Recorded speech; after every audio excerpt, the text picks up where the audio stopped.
que ya hemos hecho un descansito, habéis conocido las instalaciones, el museo, os ha dado tiempo ya a pensar en inquietudes y, bueno, para el futuro, para el presente.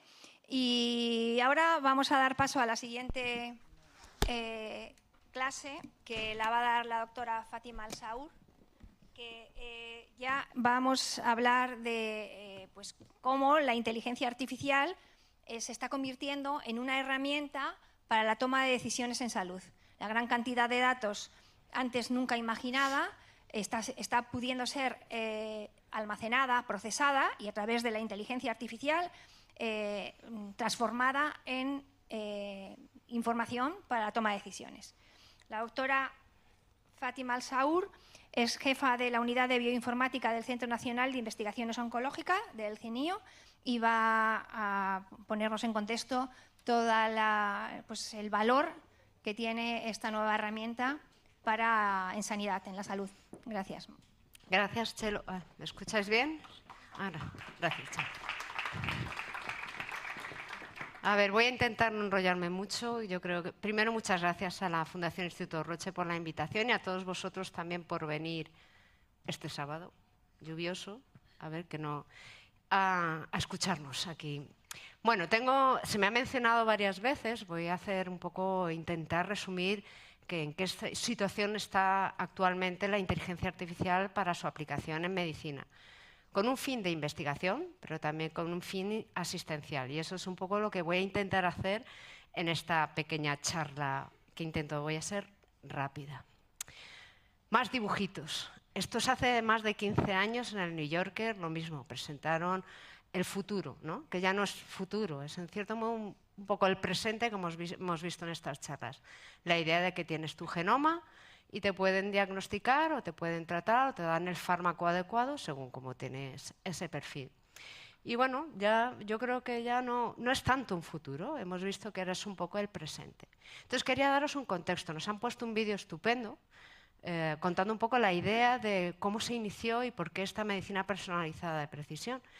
Y una de las revoluciones iniciales, como habéis visto en el vídeo, es porque tenemos ya el genoma humano secuenciado, que se hizo hace 25 años y esa es la mayor revolución que ha habido en biología recientemente, en la que ya podíamos conocer cuáles son esas secuencias, ese ADN del genoma, cuál es la variabilidad entre los diferentes individuos, entre las diferentes poblaciones, entre diferentes especies, ¿vale? Porque todo viene de una evolución y es muy interesante estudiar la evolución.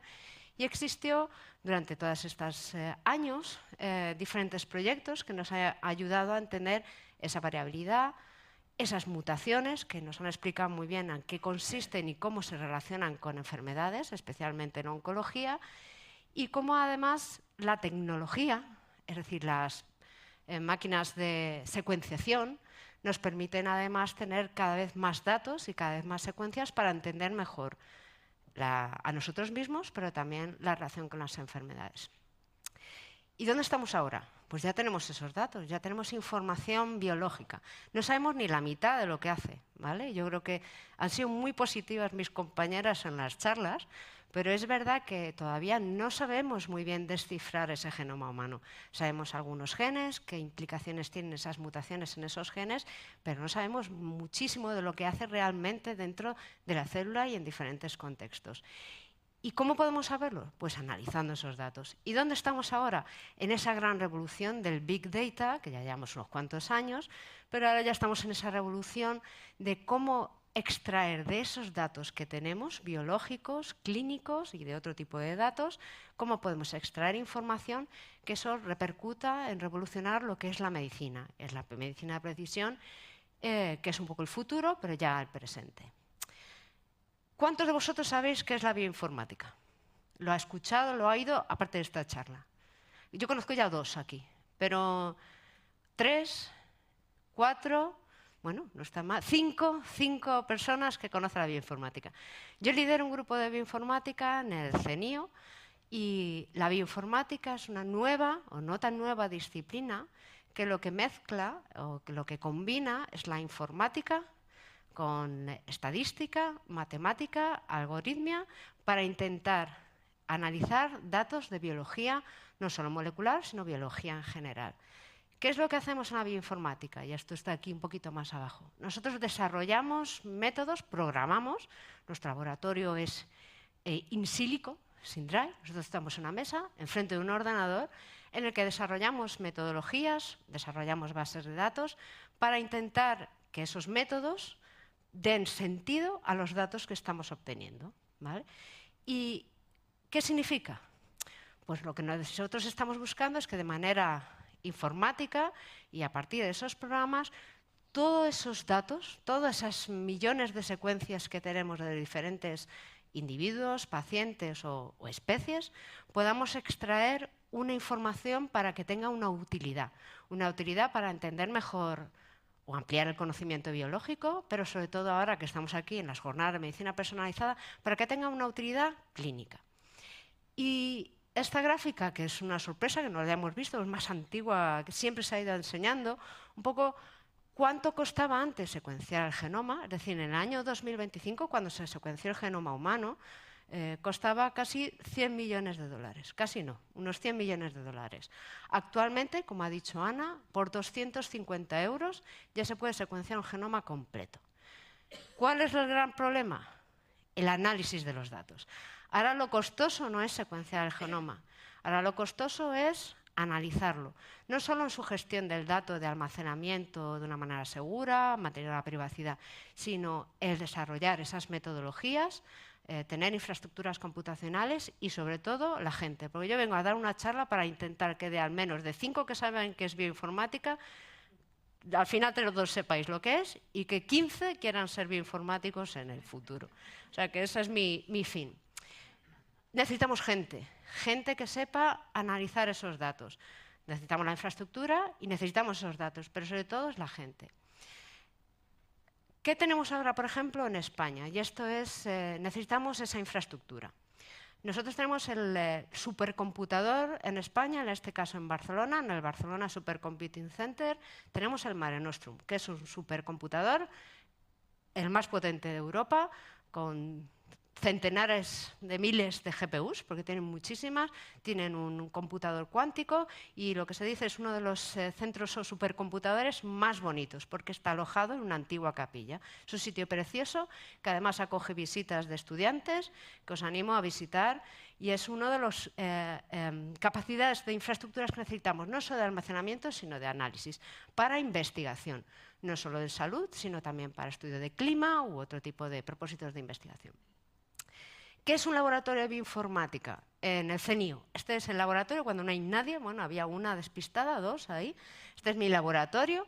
¿Qué tenemos? Tenemos ordenadores, portátiles, workstations, y nosotros lo que hacemos es computar esos datos, desarrollar esas metodologías, analizarlos, desarrollar esos predictores que se están hablando e intentar extraer conclusiones de los datos que hemos obtenido. Y para ello no tenemos pipetas, no usamos batas blancas, sino lo que nosotros hacemos es analizar esos datos. Vale, ¿con qué propósito? Y nosotros trabajamos en el CNIO, por supuesto, de nuevo, más cáncer, ¿no? Trabajamos en oncología, estudiamos genómica del cáncer. ¿Con qué propósito un bioinformático puede aplicar esos datos? Primero, caracterizar los genomas del cáncer. Como nos ha comentado Patricia, es darle los apellidos. Si nos llega la secuenciación de un tumor, de un paciente, nosotros analizamos, eso no es que se meta al ordenador. Él se mete al ordenador, se ha desarrollado un método, se analiza y se detecta qué mutaciones tiene ese genoma del cáncer. Y nosotros lo que hacemos es distinguir si ese genoma del cáncer de pulmón de Paco es parecido al de Antonio o es general o se parece más al de un riñón. Y nosotros le damos esa información a los clínicos para que tomen decisiones clínicas. ¿Para qué? Para el diagnóstico, es decir, diagnosticamos, ayudamos a diagnosticar, ayudamos a decidir cuál es el mejor tratamiento según las mutaciones y alteraciones moleculares que tienen, desarrollamos modelos predictivos de riesgo, como nos ha comentado Ana antes, es decir, podemos prevenir, ayudar a la prevención si tienes alguna alteración molecular que pueda ser asociada a un riesgo a desarrollar un determinado tumor, estudios epidemiológicos, es decir, Sabéis que toda la información, nuestra historia clínica dentro de los hospitales está en general digitalizada, depende de la comunidad autónoma, y que esa información también son datos que se pueden analizar para hacer estudios epidemiológicos. Es decir, si tomo aspirina voy a tener menos riesgo de enfermedad cardiovascular, pues muchas de esas asociaciones de información vienen por estudios epidemiológicos cuando tienes información de muchos pacientes. Y bueno, esto es un poco el Estos son los diferentes escenarios. Desde hace unos años trabajamos para impulsar esta medicina personalizada. Tenemos la capacidad de poder juntar y automatizar el análisis de datos, no solo moleculares. Moleculares hemos hablado mucho de mutaciones, pero también tenemos transcriptómica, tenemos epigenómica, tenemos proteómica, tenemos metabolómica, es decir, tenemos a diferentes capas la información biológica de las células y tenemos la información molecular. Pero también tenemos todo el conocimiento y datos adquiridos de experimentos en el laboratorio. Pero además tenemos toda la posibilidad de incluir toda la información clínica que esté alojada en los hospitales. Datos que pues, se pueden digitalizar. Y luego todo el conocimiento, Ana también ha enseñado el PubMed, todo el conocimiento de la literatura que hemos adquirido durante todos estos años. Todo esto lo metes, lo analizas, intentas desarrollar un método que al final te permita ayudar a predecir si esa mutación es importante o no, si esa mutación podría indicarte un tratamiento, si esa mutación te puede dar un diagnóstico o no, y al final ayudar a la interpretación de genomas de los pacientes. ¿Pero qué necesitamos? Y esto siempre, esta gráfica la enseño mucho. Ya no os enseño más la de medicina personalizada, que ha quedado claro. Pero si queremos hacer una medicina personalizada, necesitamos estas metodologías computacionales, necesitamos la bioinformática. Y yo siempre hablo que digo, bueno, si queremos eso, necesitamos bases de datos grandes. Habéis escuchado mucho el tema de los data centers, pues necesitamos esos data centers para alojar toda la información relacionada con salud. Necesitamos esos supercomputadores, infraestructura computacional potente para poder analizar esos datos. Y necesitamos nuevos métodos, métodos predictivos que os voy a contar un poco. Con dos ramas, uno, la utilidad clínica y otra, nunca olvidarlo, esto es investigación, es seguir adquiriendo conocimiento e investigando mejor para adquirir y que al final siempre tenga un beneficio en el paciente. ¿En qué se traduce? A nosotros diariamente nos llegan los genomas de pacientes, nos llega un fichero de este tipo, abres la secuencia TTTCC y lo que tú quieres al final es transformar ese fichero en un report, en un informe que sea útil para que un clínico pueda tomar unas decisiones en cuestión de tratamiento, diagnóstico, prevención, etc. Bien, ahora voy a hablar de la inteligencia artificial. La inteligencia artificial no es nueva en nuestro campo. Nosotros desarrollamos, aprendemos a programar en diferentes lenguajes de programación y aplicamos métodos estadísticos, matemáticos, para analizar esos datos. Las metodologías de aprendizaje automático son metodologías que se han usado de manera frecuente, pero desde hace unos años ha habido una revolución en la que del machine learning, a ver, este es... No se ve aquí. No, bueno. Ahora tenemos metodologías de deep learning, aprendizaje automático, y ahora los famosos LLM, los Large Language Models, que es de donde viene el GPT, ¿vale? Que es aquí, que yo creo que todo el mundo sabe quién es ChatGPT aquí, entonces no comentaré un poco sobre el tema. Gracias a ese avance en el desarrollo de nuevas metodologías de inteligencia artificial, su aplicación en medicina ha generado una revolución única en los últimos años. Es decir, algo de una escala exponencial. ¿Qué quiere decir? Que para prepararme esta charla yo he mirado directamente qué ha pasado la última semana, ¿vale? O el último mes, para presentároslo vosotros. Porque nada de lo que tuviese dentro de 3 meses ya era antiguo. Es decir, ya existe tal revolución de nuevos métodos y su aplicación en medicina que directamente queda anticuado. Así que he intentado modernizarme. ¿Quién me ayudó? ChatGPT también para seleccionar los casos. Cosa que es bastante habitual y que os animo a hacerlo. ¿Qué hace la inteligencia artificial? Usa todos esos datos que tenemos, ya os han contado, de todo tipo, estilo de vida, epidemiológico, datos clínicos, datos moleculares, y lo aplicas para diagnóstico, tratamiento, para prevención, para dosificar, o sea, para conocer las mejores dosis, y al final lo que te pueda permitir ayudar es la toma de decisiones clínicas. ¿Cómo ha revolucionado esto? Pues en el año 2022, a nivel de investigación, apareció una nueva metodología que se llama AlphaFold, que se publicó su primera versión en el 2022, que permitió de manera automática, a partir de metodologías de Large Language Models, es decir, con metodologías lo mezclo a veces, de aprendizaje automático empleando LLMs, poder resolver la estructura de proteínas. ¿Qué significa eso? A vosotros a lo mejor nada, pero antiguamente tú sabes la proteína, tú sabes la secuencia y sabéis que la proteína luego tiene una estructura 3D. Y eso es esencial para saber cómo interacciona con otras proteínas que mandan señalizaciones celulares. ¿Pero para qué es importante? Sobre todo porque las drogas, los fármacos, se unen a esas proteínas cuando están, por ejemplo, mutadas, y sabes que un fármaco es más efectivo cuando hay esa gran afinidad y es complementaria esa estructura. Y uno de los grandes retos es aprender cómo se pliegan las proteínas, cómo se genera esta estructura. Eso significaba que encontrabas una proteína, si querías definir o resolver cuál es su estructura de proteína, podrías tardar de 3 a 10 años. ¿Vale? Era una tesis completa de una persona en cristalizar y entender la proteína. Gracias a esta metodología, ya todas las proteínas tienen una predicción de su estructura. Y eso es un cambio brutal acerca de cómo ahora podemos desarrollar o diseñar nuevos fármacos. Y eso es, por ejemplo, ahora hay muchas farmacéuticas interesadas en intentar instalar este método y poder diseñar mejores proteínas. Pero la inteligencia artificial no solo, esto ha sido el gran cambio de paradigma a nivel de investigación, pero a nivel de traslación, también la inteligencia artificial está ayudando a análisis de datos de imagen, a análisis de datos moleculares, con el fin de diseñar mejores ensayos clínicos o, sobre todo, también intentar proponer mejores tratamientos. El tema de AlphaFold fue tan brutal, es decir, que cambió tanto cómo estos métodos revolucionaban no solo la biología, sino también la medicina, que ya en el año pasado se publicó la versión AlphaFold 3. Los inventores, digamos, de esta metodología de predicción, que son John Jumper y Denis Hassabis, que son estos dos señores, desarrollaron con Google una empresa que se llama DeepMind.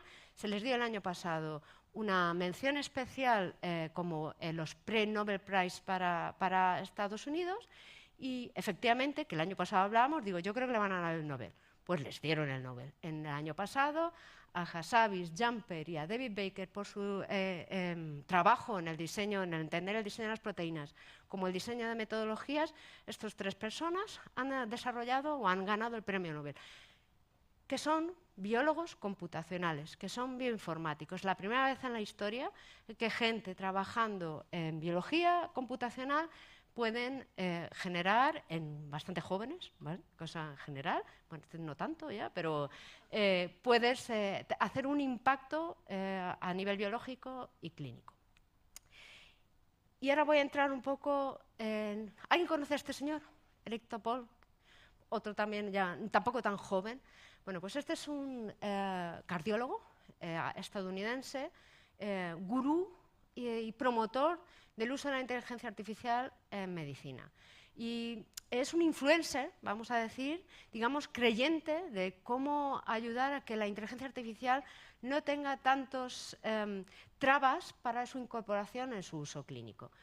Tiene unas charlas en TED Talk muy interesantes, de las cuales he robado, en cierto modo, un poco alguna de sus diapositivas, porque lo presenta muy bien. Y tiene bastantes libros muy divulgativos para intentar convencer que la inteligencia artificial está aquí, se va a quedar y está para ayudar a tomar decisiones clínicas, sobre todo un poco para limarse esas perezas. ¿Y cómo presenta sus charlas? Uno de los grandes trabajos en inteligencia artificial a nivel social fue el trabajo también de Google para intentar analizar imágenes e intentar interpretar y distinguir entre el muffin y el perrito, o entre poder distinguir diferentes caras y ver un poco, y eso evolucionó bastante. ¿Cuál ha sido su impacto en medicina? Nosotros tenemos muchas imágenes, radiómica, patológica. Este, por ejemplo, es una imagen de la retina.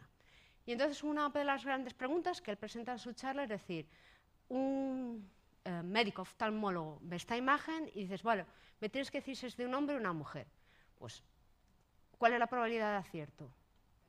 50%, ¿no? O es hombre o es mujer.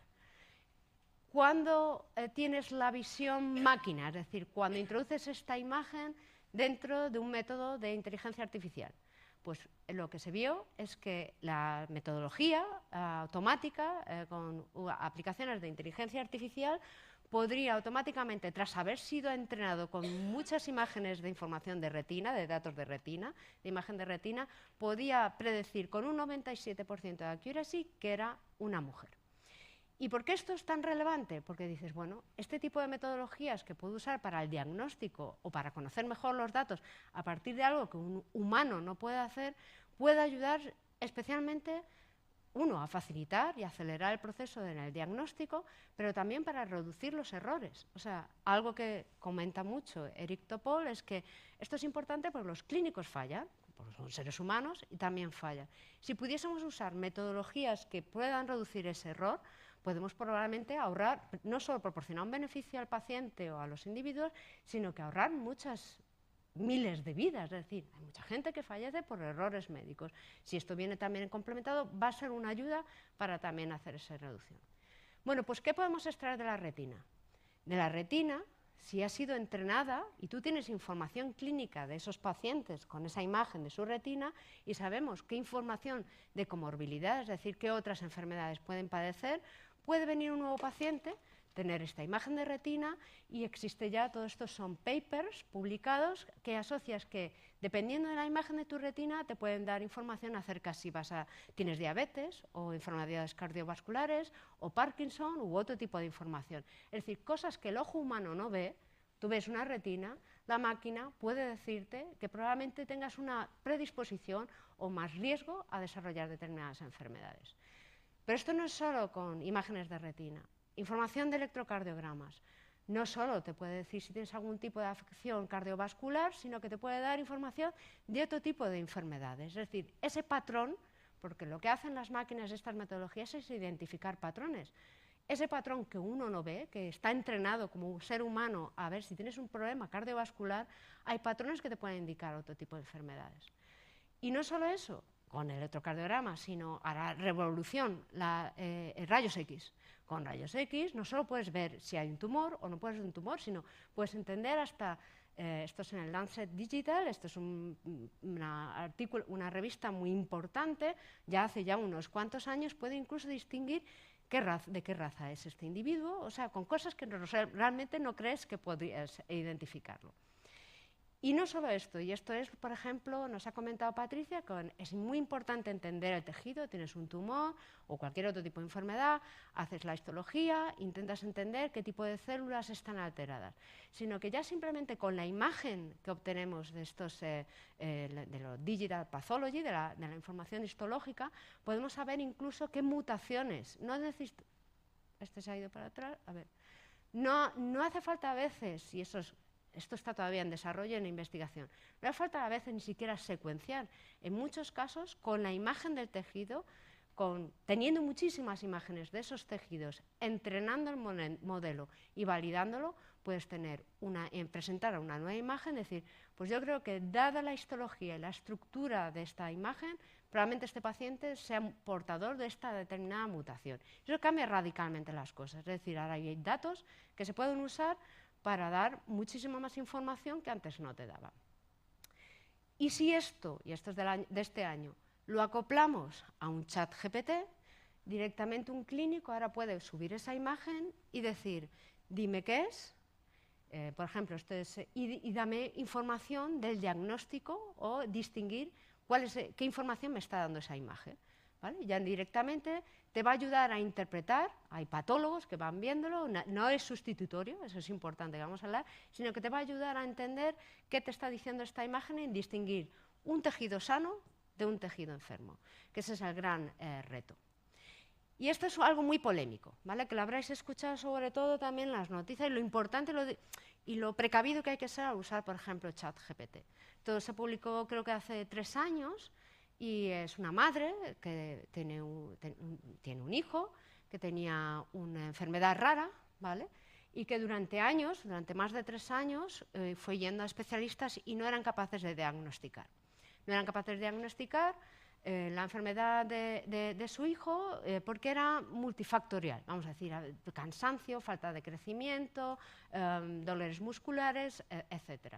Fue durante 3 años a 17 médicos y aquí lo que siempre se habla en este aspecto es, claro, tú vas viendo a especialistas y muchas veces no coges el contexto general.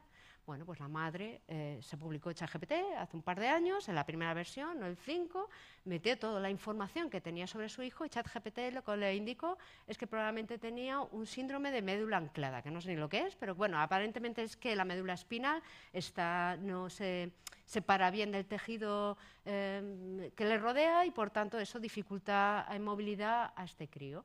Y entonces salió, está a punto de cerrar la sesión. No quiero cerrar. Sí. A ver.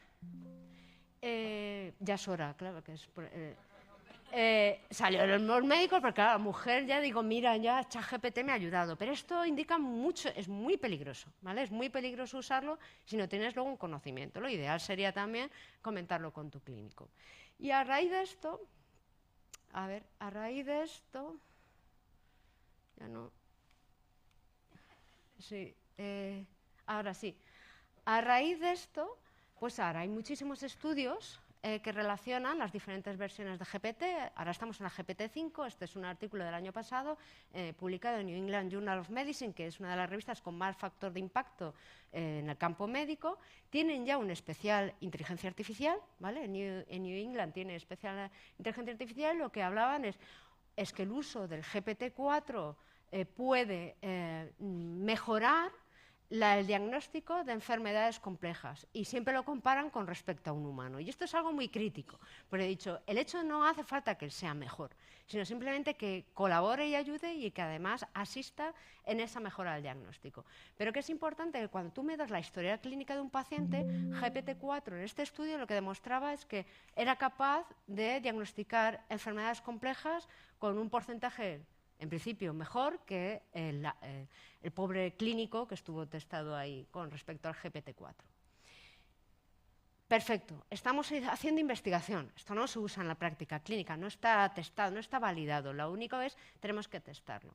El año pasado, este señor, James Su, de la Universidad de Stanford, desarrolló otra metodología basada en LLMs, en Large Language Models, y también en inteligencia artificial generativa, en el que dice, yo ya no necesito ni un laboratorio web, el lab, no necesito, yo puedo ya entrenar agentes, tener un laboratorio que se llama los Virtual Lab, en la que solo con un investigador, si yo entreno a diferentes personajes, uno es el inmunólogo, el otro es el clínico, el otro es el bioinformático, el otro es el genetista y voy dándoles información. Ya los datos están. Yo puedo entrenarles a tener un rol determinado y que directamente me resuelvan una problemática, que en este caso fue capaz de desarrollar un nuevo fármaco para la COVID. Y lo hicieron solamente con el Virtual Lab. Y esto lo digo porque nosotros trabajamos en desarrollo de metodologías open source, es decir, toda es información pública que puede usar cualquiera. Por eso digo que de edades muy tempranas, si a León le gusta programar, se baja este código y te puedes montar un Virtual Lab en tu casa. No necesitas realmente mucha capacidad computacional, lo puedes hacer en tu propio portátil. Y puedes entrenar diferentes agentes para que un humano le dices, tengo esta pregunta, ve hablando con los propios agentes, ¿vale? Y ve dándome una respuesta de cómo resolverme esta situación.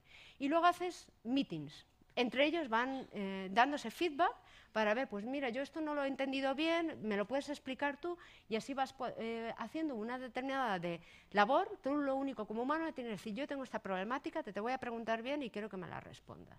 Y bueno, aquí está el código, podéis bajaroslo en vuestro ordenador y montaros un Virtual Lab para que os resuelva vuestros problemas, todos los que tengáis.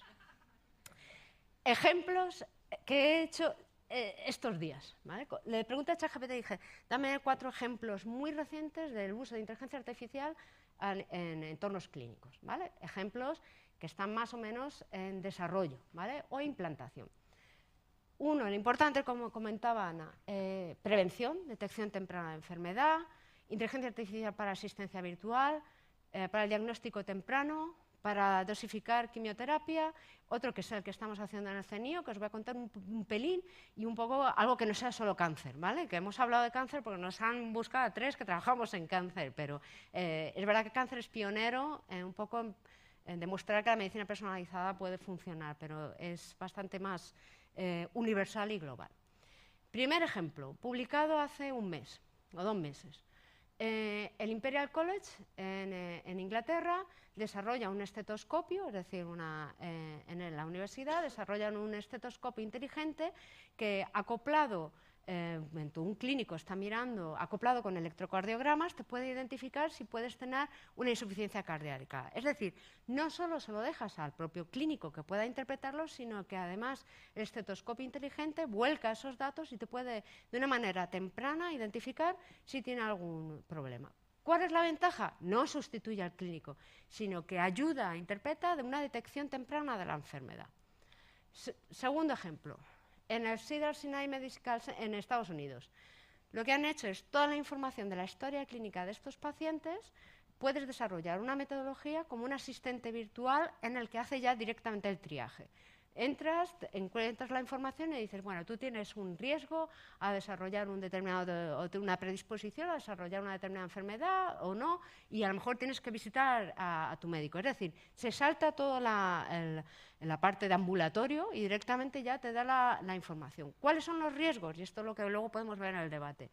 ¿Y si lo hace mal? Y si te ha dicho que no, estás perfectamente basado en todos los datos, tu analítica, toda la información que tienes en tu historia clínica y cómo te encuentras, que realmente no te ha indicado que vayas a visitar a un determinado especialista. Pues ¿cuál es el problema? Pues que necesitas siempre al final una validación humana.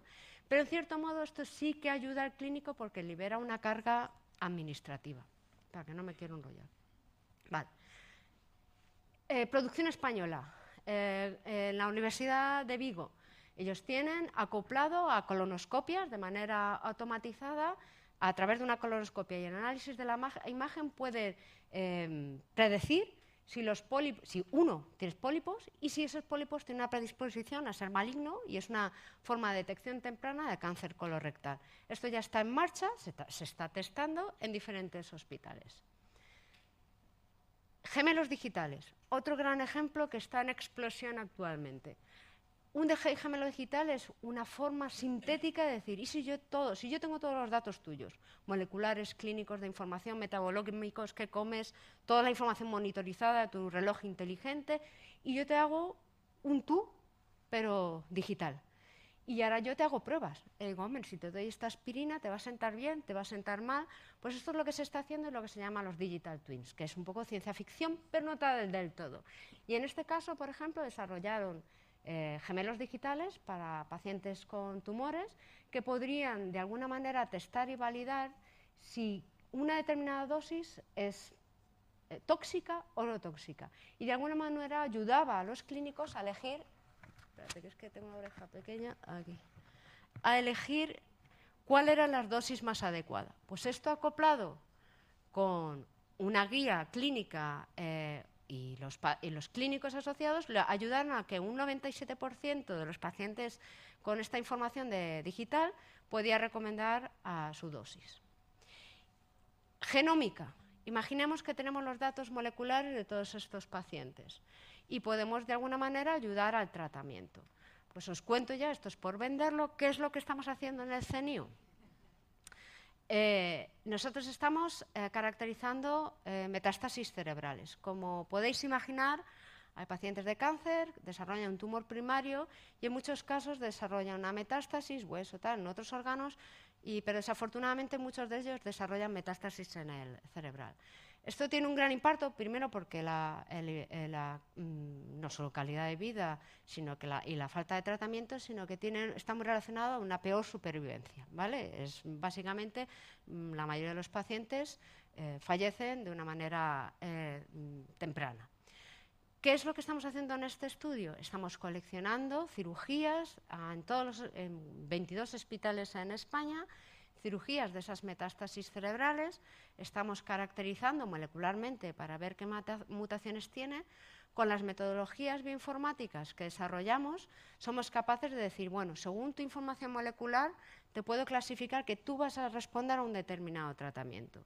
Y lo que, a ver, esto no, es que no me funciona, lo que tenemos es acoplado en colaboración con el Laboratorio de Metástasis Cerebral del CENIO y con el Biobanco del CENIO, podemos desarrollar modelos experimentales in vivo y in vitro, testar esos fármacos que proponemos in silico y ver si funciona o no funciona. Y así llevamos unos cuantos años, más o menos nos va yendo bien la cosa, y lo que hemos desarrollado es un método de inteligencia artificial que vamos a implementar en los hospitales para cuando un paciente tenga una metástasis cerebral y se le haga la cirugía, se miden 3 o 4 marcadores y podemos decirle cuál va a ser el fármaco más eficaz, en principio, la probabilidad con más eficaz, ¿vale? No significa que sea validado, y bueno, y esto es una de las cosas que estamos trabajando. A ver, y ya voy terminando. Otro ejemplo, no solo cáncer, y esto es ya súper reciente, no está ni siquiera publicado. Esto pueden hacer, son metodologías que tú metes la historia clínica para enfermedades con, pues se acabó, con enfermedades crónicas, en este caso de riñón, y lo que pueden hacer es que a partir de la información, sin ni siquiera ver al paciente, saber si va a tener va a responder o no responder a un determinado tratamiento, pero sobre todo para llamarle si tiene que necesitar una consulta. Es decir, hay una predicción de cómo hacer la prevención y la guía en esta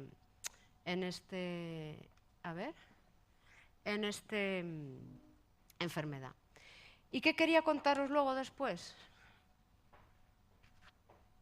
Los riesgos, porque los riesgos, tema ético y lo que implica la sociedad. Antes lo he preguntado Ana y así os abro una pregunta. ¿Cuántos querría hacerse una secuenciación de su genoma para saber si va a desarrollar o no una enfermedad? Yo sí. La mayoría querríais. ¿Quién no? ¿Quién no quiere saber? Ella no quiere saber, otro no quiere saber. Y eso es uno de los grandes temas en este tema. O sea, el hecho de saber si vas a desarrollar una determinada enfermedad, puedes hacer lo del tema de Angelina, el efecto de Angelina. Puedes al menos tomar o intentar tratar o hacerte una doble mastectomía o comer o no comer esto, hacer determinados. Puedes tener algún tipo de intervención anterior a la enfermedad. Pero es cierto que no mucha gente lo quiere hacer y eso es un tema bastante ético, es decir, ese es el uso de los datos. No es solo porque las aseguradoras puedan usarlo o no para cobrarte más dinero para asegurarte, sino también qué es lo que implica y cómo tratarlo a nivel clínico, qué es lo que puede afectarte a nivel, por ejemplo, en tu vida cotidiana o a nivel mental, vamos a decir. Si yo sé que voy a desarrollar Alzheimer, pues no sé si lo quiero saber o no quiero saber, eso es un tema. Cuando nosotros hablamos de inteligencia artificial, ya sabéis que las bases regulatorias todavía no están del todo finalizadas.